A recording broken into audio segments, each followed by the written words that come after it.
I started having kids reaching out to me who said that they were in Tate's university and in his online network and had got out. And what they described to me was, I felt like the trauma of someone who had been in a cult and had broken free and were coming to terms with that. You're listening to the Collective Shout podcast. We're a grassroots movement calling out the objectification of women and the sexualization of girls and the powerful industries that profit from it. Hi everyone, today we're joined by Nathan Pope, who is an Australian YouTuber covering online culture, media and influencer controversies. His work has been featured in 60 Minutes, The Australian, ABC and Vice News. Nathan is known for exposing Andrew Tate and his online infrastructure, analysing recruitment pipelines and speaking about the ways misogyny is packaged and sold to young men and boys. Nathan's also taken some real risks in doing this. After speaking out, he has faced legal pressure linked to his work exposing Tate's network. Nathan was one of 15 people named in a defamation lawsuit brought on by Andrew and Tristan Tate early last year.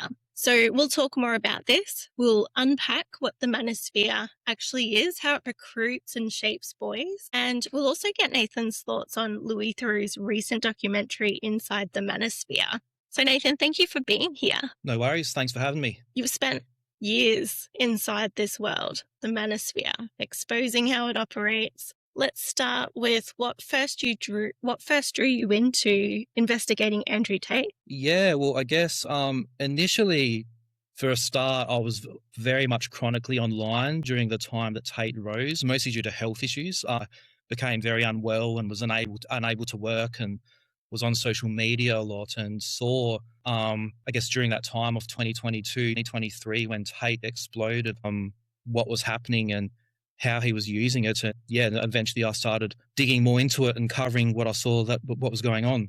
You've spent years analysing Tate's online operations and documenting how they function, as you say. What was the moment where you realised he wasn't just another influencer, that something much more organised was happening? So yeah, I did have an idea that it was very organised in the way that he, one, exploded online and two, was recruiting young men and boys, because he was using what I believe was a pyramid scheme model where he would have all these kids clipping up clips of Andrew Tate saying controversial things and saying things about women. And he'd promise these kids that they could get very rich by sharing these clips and having a link to join Andrew Tate's online university.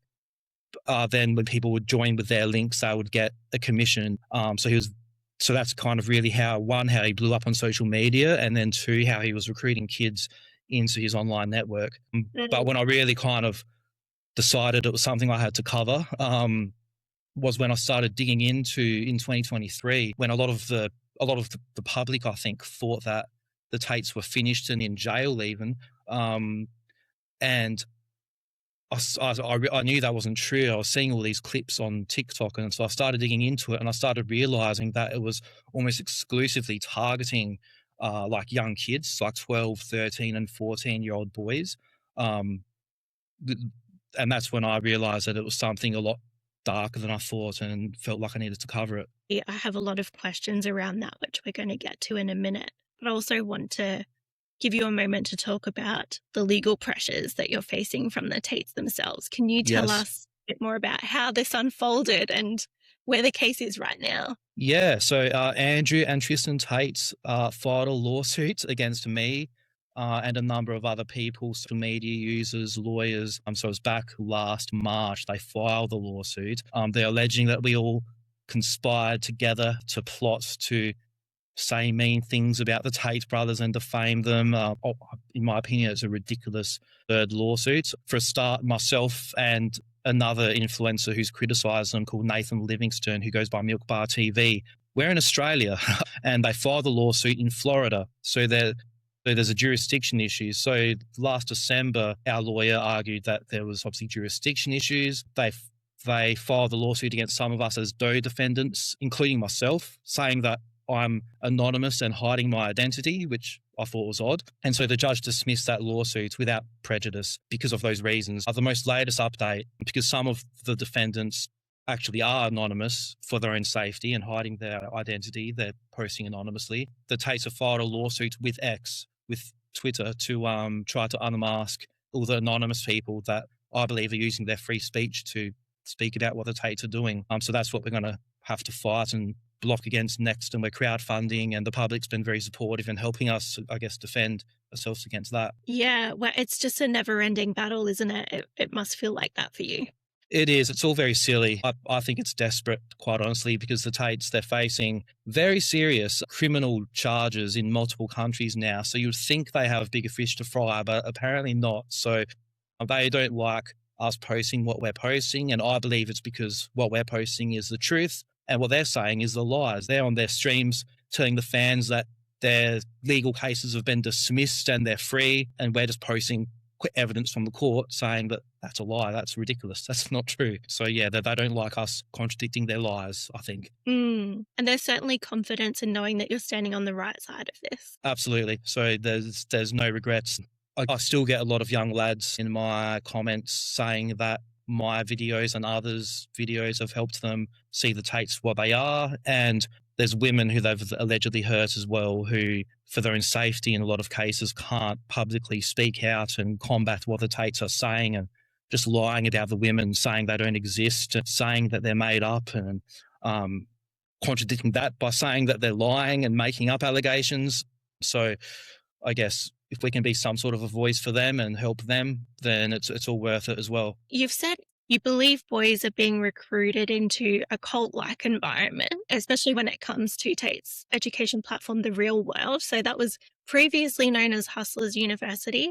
So for people that are hearing about Hustlers University or The Real World for the first time, maybe let's start there. What is it and what makes it cult-like? Yeah, so and I do believe it's a cult.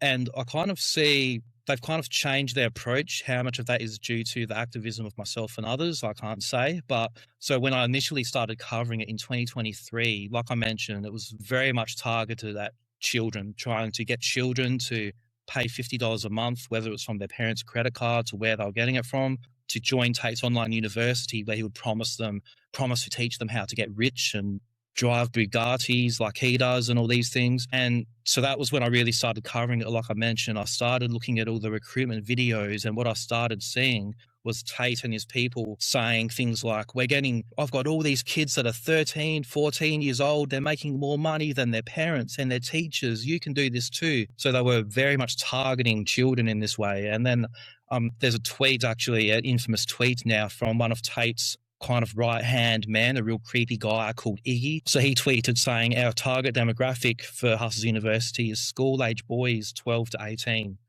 So that was what Tate's, one of his main men, said. So I started covering the recruitment methods, but then once I started doing that, I started having kids reaching out to me who said that they were in Tate's university and in his online network and had got out. And what they described to me was, I felt like the trauma of someone who had been in a cult and had broken free and were coming to terms with that. And they were describing to me, once I got in there, that they were being encouraged to isolate from their friends and family. They were encouraged to cut out sleep and spend 16 hours plus a day just cutting up clips of Andrew Tate to do his free promo work for him, and yeah, all sorts of things like this. And so this is when I started realizing that not only are they targeting these kids, but they're luring them into what I thought was very much a cult environment. And that's when I started it.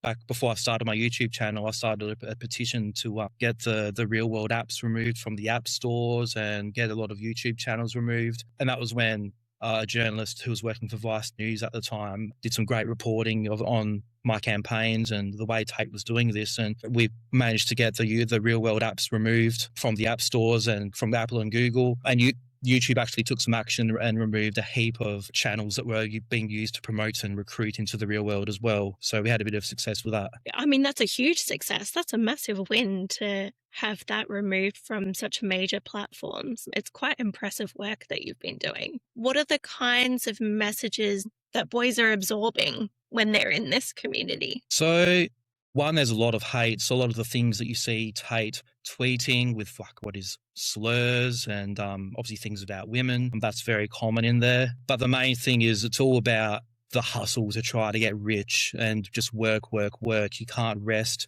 You're not allowed to be depressed and feel or think anything. You just need to work to be like Andrew Tate, because he apparently works so hard to make his money.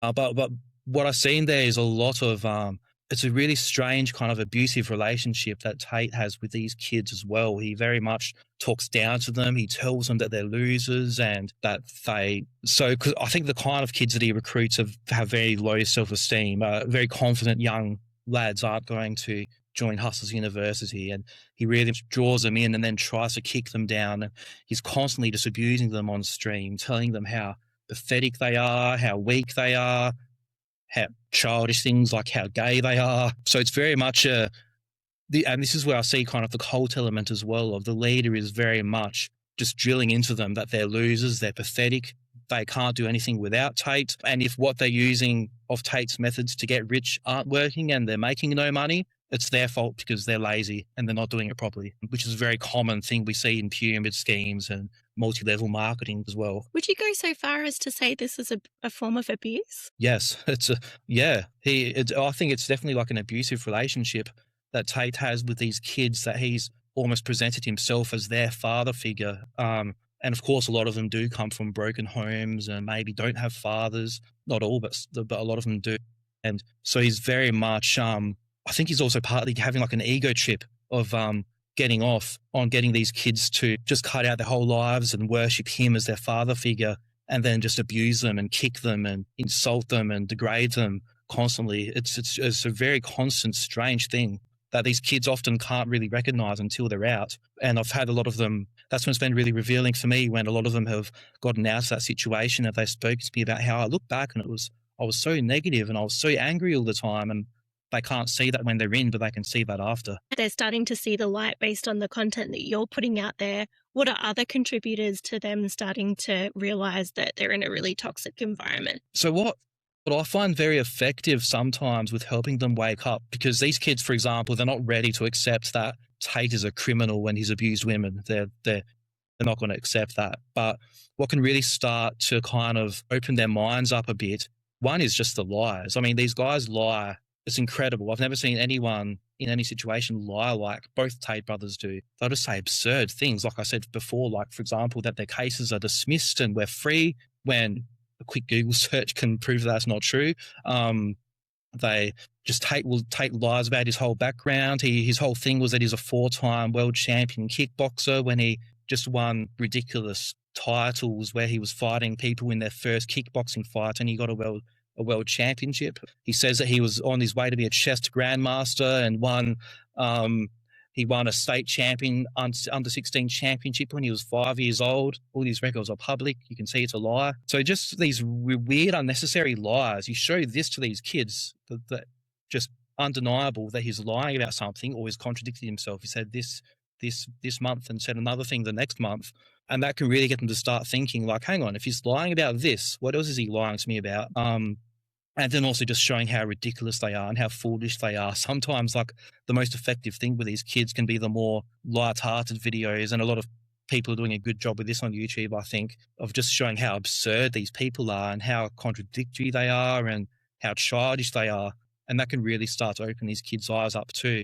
So they're digging their own graves. They're exposing themselves, and you're just helping by repeating everything that they've said. Sometimes I often comment that I feel like they're putting out videos just for me. Lots of views showing how stupid they are. So it does feel like that sometimes. And for example, I think we'll get into the Louis documentary in a moment, but I was using the example of Myra Gaines, one of the characters in that documentary, who was complaining about Louis taking him out of context and all these things. And my comment to that is that Louis just held up a mirror and they didn't like the reflection. And that's kind of the case with these guys. They just step on rakes, I like to call it. They step on rakes and make themselves look like fools and sometimes make my job very easy. Yeah, well said. I was going to say that as well. It's like they're making your job easier. Yes. Tate's celebrity has definitely faded since all of these charges, very serious charges, including rape and human trafficking, even of minors, have come to light. But you've argued that Tate's influence hasn't actually disappeared, it's just shifted. What do you mean by that? Yeah, and thankfully it has. I mean, his actual following and amount of people who take him seriously has really dwindled. His paying memberships into the real world have really dwindled as well. But I think the problem's still very much there. I mean, there's so many copycats that are copying Tate, whether it's the things he says online, whether it's copying his online university, whether it's using the internet to recruit women into sex work the way he did in the alleged illegal ways that he did. So, and I see it as a problem as long as, because I've had lots of issues, especially in my kind of activism side of my work, with the way social media platforms have allowed this to continue and done the bare minimum. Like I mentioned, YouTube removing channels. I felt that they did the bare minimum in removing some channels dedicated to recruiting for Tate after there was media attention on it, and Vice News were going to do an article about it and expose it. And then some platforms like TikTok and Meta just refused to do anything and comment at all. So as long as this continues and the social media platforms are just happy to accept the clicks and the profit for these people, regardless of how many people it's hurting, then more people like HS Tiki and all these people are going to step in and be like, I can do that and I can get away with it. So until there's some accountability and the social media platforms start to actually be forced, I think, to care, then it's going to keep snowballing and we're going to keep having more copycats, I think. If we zoom out from Tate and we look at the Manosphere as a system, Sure. who are the key players that you're seeing in this space? So the key players, there is HS Tiki, he's a big one. Nico, who I think has kind of distanced himself from the red pill women hating stuff, but he's very much into the Jew hating stuff that we see from a lot of them. That's very profitable for them at the moment. And then as far as Tate's network, there's a big network of people with Tate. There's one of the gentlemen who featured in Louis III's documentaries, and a man by the name of Justin Waller. He's one of Tate's most loyal soldiers, I guess. And when TikTok banned Tate and these kids that were clipping up and recruiting in the alleged pyramid scheme model for Tate, they couldn't post videos of Tate anymore. So Justin Waller started going on podcasts and saying all these kids that are 13 and 14 are making more money than their parents. And these kids were just clipping them up over and over and over and just spreading them all over TikTok. So Justin Waller kind of became Tate's right-hand man. Thankfully, his YouTube channel was one of the ones that were removed when they removed a bunch of channels. So he's kind of fallen off a cliff a bit as well. But there's just going to be more. They're just going to keep popping up.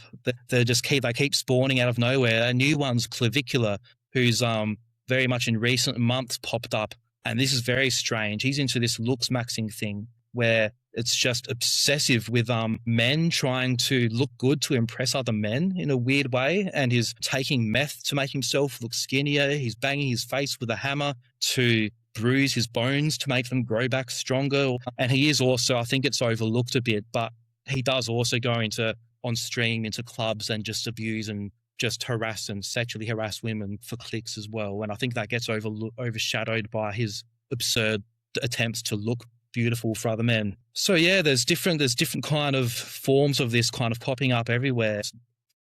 In regards to controversial content and content that's put out with the pure intention to stir up reactions from people, because that's how their clips are going to go viral, how much do you think, from what you've seen, these male influencers are believing what they're saying, and how much is purely just to make money? So I think those lines can get very blurred because it gets to the point where they will just say anything for attention. But having said that, I think, like, for example, Andrew Tate definitely hates women and believes the things he says along those lines. Myron Gaines definitely hates women. But I think the Louis III's documentary really showed very well, because we saw that in real time. They were streaming while filming Louis, who was filming their documentary. And what we saw in real time was how their audience of just kids who will just egg them on, and you could see how they would react, and they would get agitated, and they would think they had to say something extreme, or in the case of the documentary, they would think that they have to insult Louis because they're getting that feedback in real time. Why do you think, you touched on this before about why boys would be drawn into these spaces? You said that a lot of them are struggling with low self-esteem, coming from broken homes. Is there anything else that you're seeing that's sucking boys in? Yeah, this is something I've thought about a lot. I think a lot of what these boys are going through isn't maybe anything new. Like, for example, when any of us were at school before social media, I maybe just before social media, but there was kids that there was young lads who were awkward and didn't know how to talk to women and didn't have good social skills, and many of them would eventually work through that and I guess get better at socializing and talking to girls. You can imagine if that person's got a social media algorithm, I click one video saying all those things you're feeling, it's because of women and because they're whores and because the world's trying to drag you down and make you weak. And then they click, and then they just get fed another video and another video and another video. So you see these already insecure kids just get sucked into that, and it's very dangerous because then they can't get themselves out of that situation. They just get reinforced that it's all women's fault. And it's to me a very weak and whiny mentality that these people are pretending is masculine, and they're saying this is the masculine thing to do and the manly thing to do. Algorithms have a large part to play in this, don't they, in feeding this content to young boys. Can you give us an idea of what that pathway looks like? It could start as a kid, for example, maybe looking for some well-meaning dating advice or how to talk to women, or that could be fine. And then the algorithm could think, oh, you like dating advice? Here's Myron Gaines saying how to talk to women, and saying that you should own them and just insult them and all these things. It's like I said, it's very dangerous for these kids that already have a low self-esteem and would benefit from some more positive, empowering messaging of it's okay, what you're going through is normal for a lot of people and you can work through it by gaining experience, by socializing and talking to girls. It's fine. It's okay. Like, you don't need to hate women because you feel this way.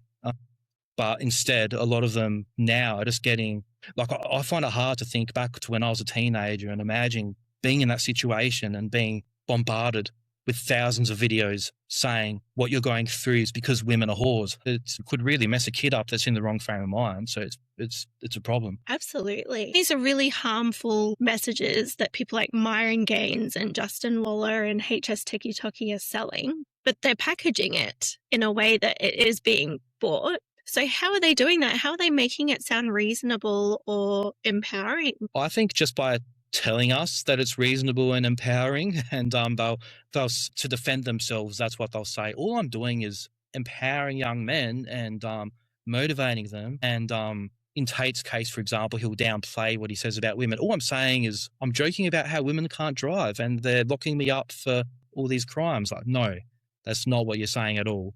You're saying that women are men's property and belonging in the house and you should put your girlfriend on OnlyFans, and that's what you do. So I guess to answer the question, I thought they just say, oh, we're just giving positive messages and empowering men. They go on podcasts saying this is all I'm doing, and then what they're really doing is the actual message, I think, is very different to what they say that the message is. Yeah, it was interesting in the documentary that they would say, this ridiculous claim is fact. It's just fact. But when actually pushed on it, they actually couldn't give any evidence for what made it factual. So I guess it's the same what you're saying here, right? They're saying that this is reasonable. They're saying that this is true and empowering. But as soon as they face any kind of pushback, that's when the messaging kind of unravels. It does. It falls to pieces. And that's when people get them on podcasts, let's just say Piers Morgan gets them on, and he can push back well sometimes, but at times I think that it can get into playing into their hands. Like, for example, if you get Nick Fuentes on Piers Morgan and say, what you're saying is so offensive and this is why it's offensive, he loves it. He's like, yes, I can play up to that. I can play up to my audience on Piers Morgan's show by enjoying how much it's offending people. But when he makes a claim that's ridiculous, and I have seen Piers do this with Fuentes, for example, and then say, well, here's a fact check, here's the actual statistic, what you just said is absurd. This is when you can really break through to these kids and really show them that, hang on, what they're saying doesn't make sense, but being as logical about it as you can. and people that are in debate scenarios with them when they do. And you saw Louis do this, I guess, for example, with Myron when he showed a ridiculous video on it was a video that he showed in his podcast of some guy saying he's a professor, saying that women retain the DNA of all the men they've slept with. So when they have a baby, it looks like all their previous partners. And Louis is just saying, this is absurd. You can't actually believe this, which is true. It is absurd. It's a made-up thing in the Manosphere red pill community. They've taken a study and twisted it to make it sound like this. But this is something that I think there can be a lot more of, just people calmly contradicting their absurd, ridiculous.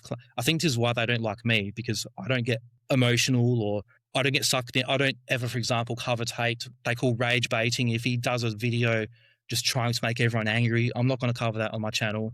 It's a lot more effective, I think, and they just don't know what to say. Yeah, it's a great approach. I think this would be quite helpful for parents in how they can be having conversations with young boys about how to unpack these harmful messages by just going back to the facts. If they're hearing, a parroting of something that Tate or one of his proteges has said, instead of reacting, go, okay, well, let's unpack that.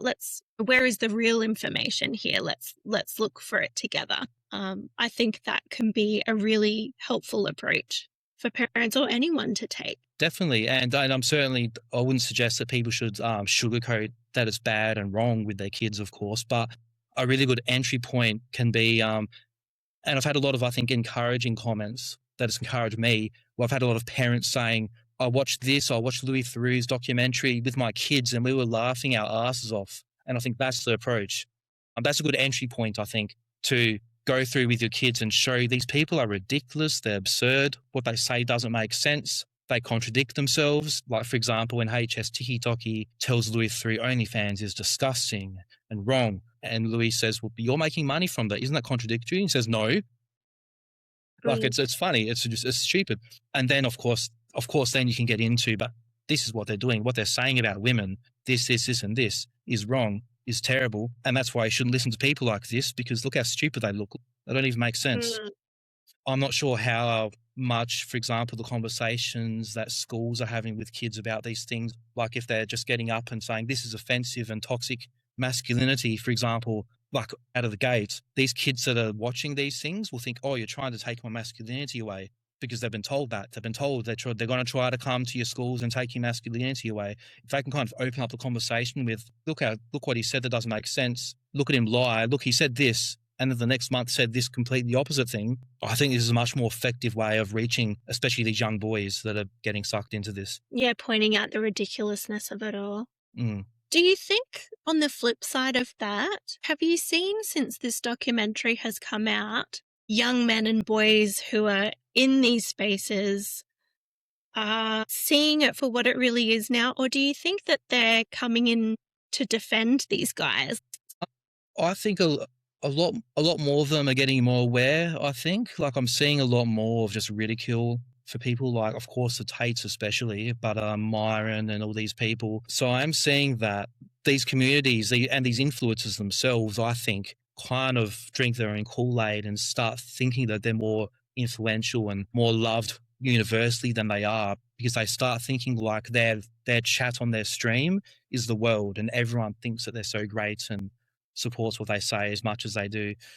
I feel like it's a lot of a train wreck kind of content going on. But having said that, I definitely like the opportunity is still there for more of these people to pop up and social media platforms to do nothing about it and wait till the last minute maybe to do something about it. So it's interesting. It seems to be kind of changing a bit, and I'm not quite sure where it's going. I want to go back to another theme that was running through Theroux's documentary, in that there's a lot of conspiracy thinking going on with these male influencers. What are some of the most common narratives that you're seeing in your work? Well, I guess ever since October 7th, just hating Jews has been a big one. And a lot of them will use that as pro-Palestine things. So they'll use that as a message for their fan, which is fine. But then they'll start talking about, just old anti-Semitic tropes of Jews controlling everything and all this. And so that's been a major thing. all these people have jumped on it. And then in the cases of people like Tate, especially, he twists these kind of conspiracy things into his criminal charges and legal troubles and saying, look, this is what happens when you get famous, when you get too influential, you'll start getting these charges. And then we've seen Clavicular more recently starting to use and jump on Tate's narrative because he is, in my opinion, just committing crimes on camera, on stream, with the recent thing with the alligator, with him running over someone on stream that thankfully I believe was okay. And just recently on a podcast just the other day, I think it was, he said, yeah, I've seen this with Tate. They'll come after you if you get too influential. You don't want to do that. You don't want to get too influential. So it's like they're using this as they're using this as an excuse for their own actions, I think, which is a common theme we're starting to see. What do you think the consequences of this is? Well, the consequences, I think, is potentially people getting hurt, whether it's Jewish people or whatever group they're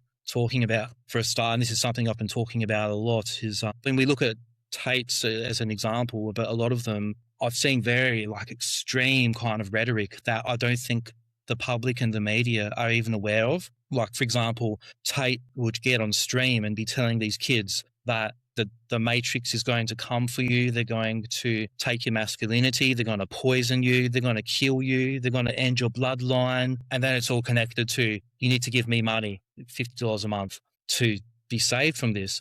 So when you combine, I think, a lot of these really extreme kind of rhetoric with what they say about women and Jews and all these people, it's very dangerous. So I've been saying for years now that people are going to get hurt. I mean, we've seen some of Tate's fans. We've seen one of Tate's fans in the UK kill people, and they were showing in the court that he was watching Tate videos in the lead up to it. I mean, it's already happened. So I worry that these social media platforms that profit from this are going to have blood on their hands even more than they do now. The impact is real, and we see there's stories, of course, all the time about female teachers speaking out and talking about the effects that they're experiencing. I've spoken to teachers, even teachers in my family, who've said they've experienced this. So it's very real. It's a very real change from what teachers in schools have seen kind of pre-Tate and the pandemic kind of period and post that time, with the way that these kids, maybe groups of these kids, I should say, are talking to women and not taking instructions from female teachers and things. I think it's really important for people listening to understand this isn't just online drama. This has real world consequences for all of us. Yeah, and I think that's getting back to the point of Tate's influence kind of maybe dwindling as far as his actual online presence, but his impact isn't dwindling. And it's as much, it would be nice to kind of convince ourselves and to kind of downplay it because maybe we think he's not a good guy. And he would like to think that his influence is so great to downplay it, but I don't think it's very helpful to do that either, because it's not the case.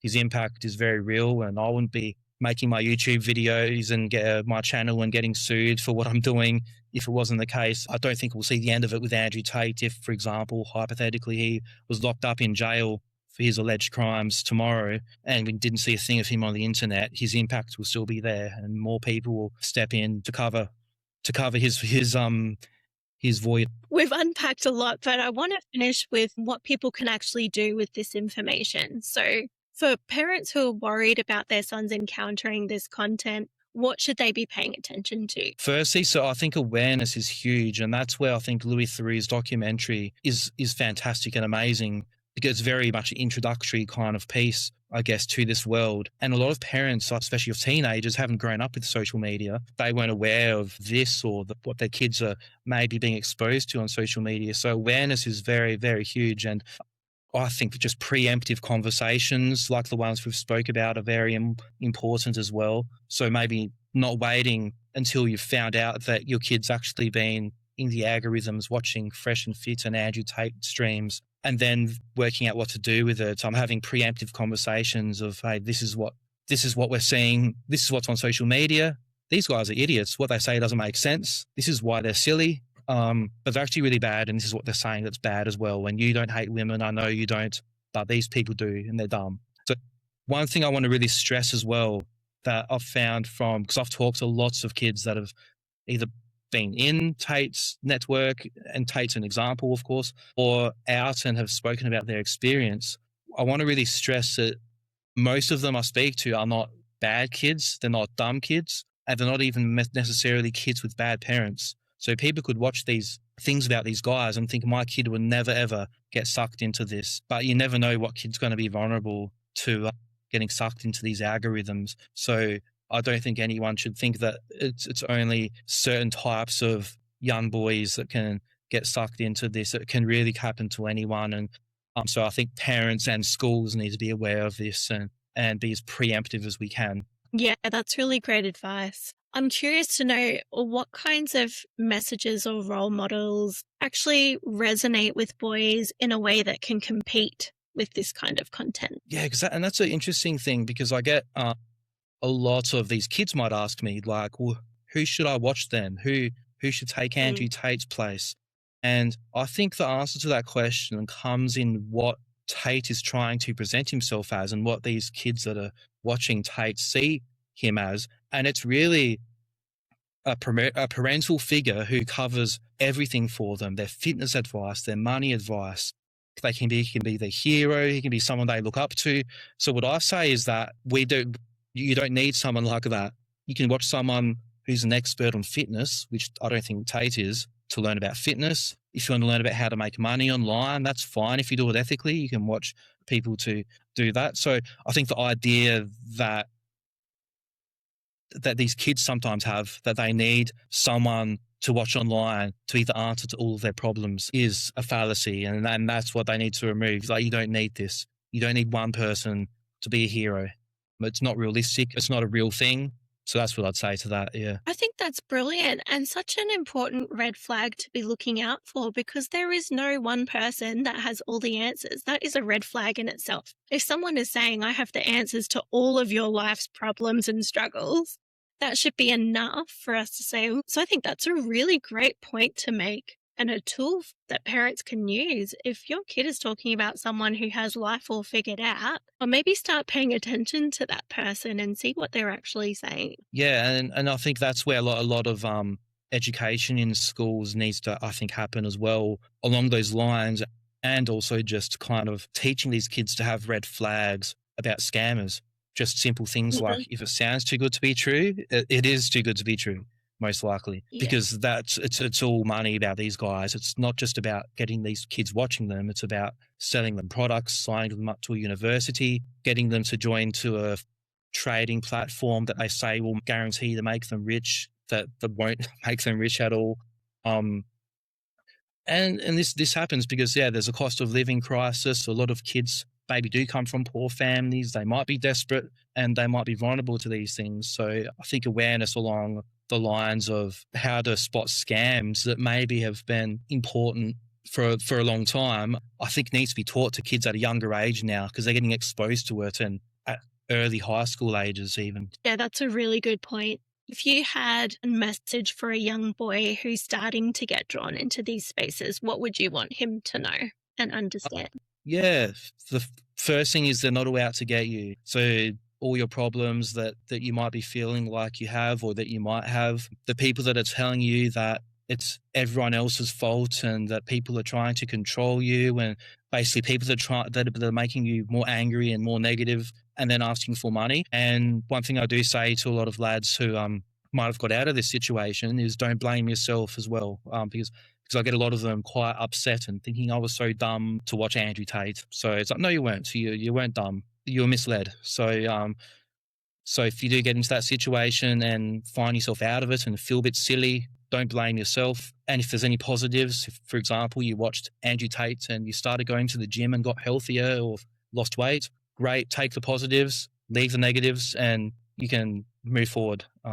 So don't blame yourself and take what you can that's positive and go on, move on to bigger and better things. That's really great. Well, Nathan, thank you for your time and for the incredibly impressive work you're doing in this space.